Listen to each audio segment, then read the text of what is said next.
किशोरी जी निकुंज में रास विहार कर रही हैं और रास विहार करते करते अचानक श्री जी निकुंज से बाहर आ गए। ठाकुर जी कह रहे हैं जे का भयो, ये श्री जी कहां चली गई? और तभी कहा भयो, पास में पोटली है, पोटली में से दाना हाथ में लिए और दाने हाथ में लेकर के किशोरी जी मोरन के सामने बैठी हैं। असंख्य मोर प्रकट हो गए हैं और असंख्य मोर आकर के किशोरी जी के हाथ से दाने पा रहे हैं और उनको देख देख के किशोरी जी इतने प्रेम में आ रही हैं। कभी कोई के सिर को स्पर्श करें, कभी कोई के पंखन को स्पर्श करें, कभी किशोरी जी कोई मोर को लेके अपनी गोद में बिठा लें। यह आनंद नंद नंदन ठाकुर जी आके देखने लगे और मन में विचार करने लगे, जा सुख को अधिकारी में वाह सुख को ये सबरे मोर खींच खींच के ले जा रहे हैं मोते। किशोरी जी की उंगली इनको स्पर्श मुंह को मिले, किशोरी जी ऐसे कभी मुंह को उठा के अपनी गोद में बैठा लें। अरे मैं निकुंज में रास कर रहा हूं, वह रास को छोड़ करके आई हैं इन मोरन के का मत मोते ज्यादा ये जरूरी है। यह आनंद देख नंद नंदन एक चतुर सी चाल चला में। ठाकुर जी बोले दारी क्यों तुम्हें बताऊंगा मैं, रुको। यही मारे महाराज जी आज वर्षा करके मोर उड़ा दिए सब रे, यहाँ थे एक ही बचो बस। और बैठते जाओ जल्दी जाओ, प्यारी जू को मोर मनोहर भावे, प्यारी जू को मोर मनोहर भावे, प्यारी जू को मोर मनोहर भावे, प्यारी जू को मोर मनोहर भावे। ठाकुर जी आज लीला पूरी करके जब वापस गए, मधुमंगल श्रीदामा तनसुखा मनसुखा धनसुखा सबरे मिले। अरे लाला आज तू बड़ो संकोच सी में लग रहो काहे गो, आज तू बड़ी चिंता सी में लग रहो काहे गो। ठाकुर जी बोले अरे कहा बताऊं, इनके पंखन को अपने मुकुट में धारण करके रखूं मैं, मेरे सिर पर चढ़वे को अधिकार कोई को ना, मैं सबन के सिर पर, मेरे सिर पर कोई ना चढ़ सके, लेकिन ये मोरन पंखन को मैं अपने सिर पर धारण करूं, लेकिन ये तो कछु ज्यादा ही सिर पर चढ़ रहे हैं मेरे। सबरे सखा बोले लाला का है वो, मुझे बताऊं आज रास लीला में किशोरी जी बीच में रास छोड़ के चली गई और वहां पे हाथन में दाने लेके इन मोरन ने खवा रही, उनको पुचकार रही हैं, उनको सहला रही हैं, उनको गोद में बैठा रही हैं, ऐसी सिहा सिहा के उनको देख रही हैं, उनके पीछे दौड़ रही हैं, उनको गोद में भर रही हैं, उनको कंठ से लगा रही हैं। और ये सबरे मोर टेढ़ी टेढ़ी नजरन से मोए देख करके खूब चिढ़ा रहे आज। मधुमंगल सीधाम बोले लाला बता का करना है। ठाकुर जी बोले जमुना के या पार हमारी रास बिहार होवे, सबरे मोरन ने पकड़ करके कोई और काम छोड़े आओ, कल को रास बिहार हो एक को नहीं आना वहां पे, ये मोर आकर के विक्षेप डालने। और महाराज ठाकुर जी लेकर के गए दाने, मधुमंगल श्रीदामा तनसुखा सबरे दाने लेकर के गए, सबरे दाने लेकर के गए और निकुंज में बैठ करके जैसे किशोरी जी बुला में मोरन ने वैसे ठाकुर जी बुलाने लगे। सबरे मोर आ गए, बोले ये तो श्याम सुंदर हैं, ये तो हमारे हैं, इनके हाथ से पावे में कहा संकोच। जैसे सबरे मोर आए हाथ से दानों पान लगे, ठाकुर जी ने एक एक मोर पकड़ो और लेकर के महाराज दूर गामन में छोड़े आए और सबन ने सौगंध दिया है, तुम्हें सौगंध है कल रास में मत आइए, तुमने विक्षेप डालो आ जाए करके। मोर बोले किशोरी जी संकोच में आ जाए, बोले वो काम हमारा हम देख लेंगे कैसे का करना, तुम मत आइयो कल।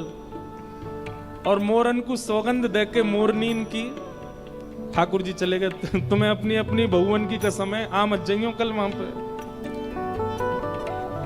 मोर बोले तो ठाकुर जी गए ग्वाल बालन के संग और सबरे मोरन ने उनकी मोरनीन की कसम देकर के छोड़े आए दूसरे गांव में।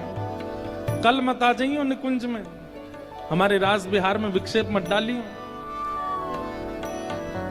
एक दिना की बात में एक दिना देखना तो चाहूं, कहा करेंगी श्री जी। दूसरे दिना रास बिहार भयो, निकुंज में ठाकुर जी, श्री जी, सब सखियां सब पधारी, रास बिहार भयो। और अचानक वैसे कल की तरह आज भी श्री जी बीच में ही रास छोड़ करके और पोटली लेकर के गई और लेकर के जा स्वर में मोरन को बुला में करने लगी स्वर, लेकिन मोर नहीं आए। दूर दूर तक किशोरी जी दुख देख करके आ गई, लेकिन मोर नहीं मिले।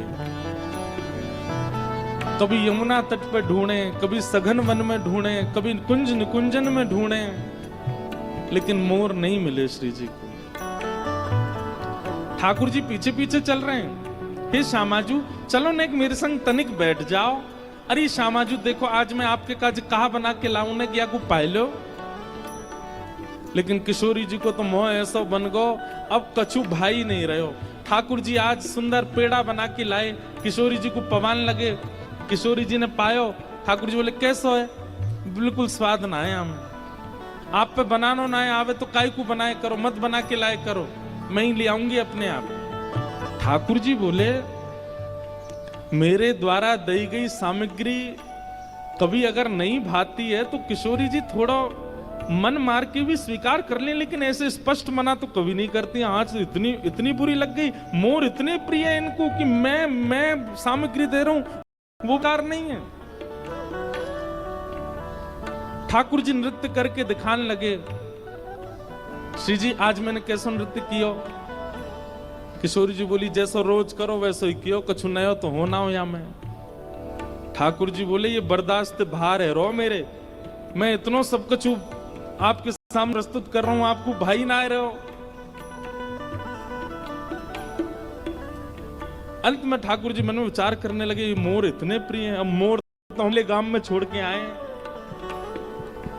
ठाकुर जी बोले तो नेक बैठो श्री जी, मैं अभी आऊं। ठाकुर जी निकुंज से बाहर गए, सबरे ग्वाल बोले भैया चलो, मोरन ने पकड़ के दोबारा लाओ। श्री जी तो नाराज है के बैठ गई हैं। सबरे ग्वाल बाल गए वह दूसरे काम में, वहां पे जंगल में मोर बैठे थे। कसम दई ठाकुर जी ने मोरनी इनकी आमद जई हूं। ठाकुर जी बोले भैया चलो, किशोरी जी के पास चलना, जल्दी चलो। मोर बोले ठाकुर जी, श्री जी जैसे आपको श्री जी प्रिय, हमारी मोरनी हमको प्रिय, हमको कसम लगी हम तो ना जा रहे आज। ठाकुर जी बोले तुम्हारे हाथ जोड़ूं पाम परूं भैया जल्दी चलो। लेकिन मोर बोले हम नहीं जाएंगे। बोले एक दिना बीतवे के बाद चले जाएंगे, सौगंध कैसे काट सकें, आपकी आज्ञा कैसे हम विसराय सकें। ठाकुर जी मन में विचार करने लगे कहा करूं, कैसे करूं। तभी आहा ग्वाल बाल महाराज स्वयं बोल मोर बिहारी लाल।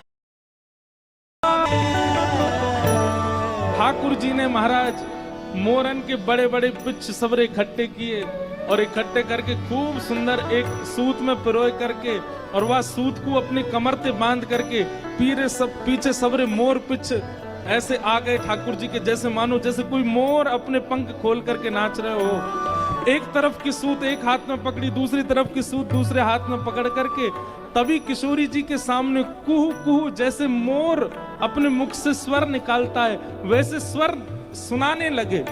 किशोरी जी बोली अरे ये कोई मोर बोलो का अभी यहाँ थे? मोर की आवाज आई कहीं थे? कौन बोलो? कोई बालक रो रहा? हाँ मैं करो। वाह, ऐसे ही ठाकुर जी आवाज निकालने लगे। किशोरी जी के कान खड़े हैं, बोले अरे मोर आ गए, मोर आ गए, मोर आ गए। ढूंढती ढूंढती जैसे ही पहुंची हैं, तभी कहा देखो सघन वन में अपने संपूर्ण पिच्छन को फैला करके श्याम सुंदर श्री कृष्ण ही मयूर बिहारी लाल को रूप धारण करके आए, किशोरी जी के सामने नृत्य करके दिखा रहे हैं। बल मयूर बिहारी लाल।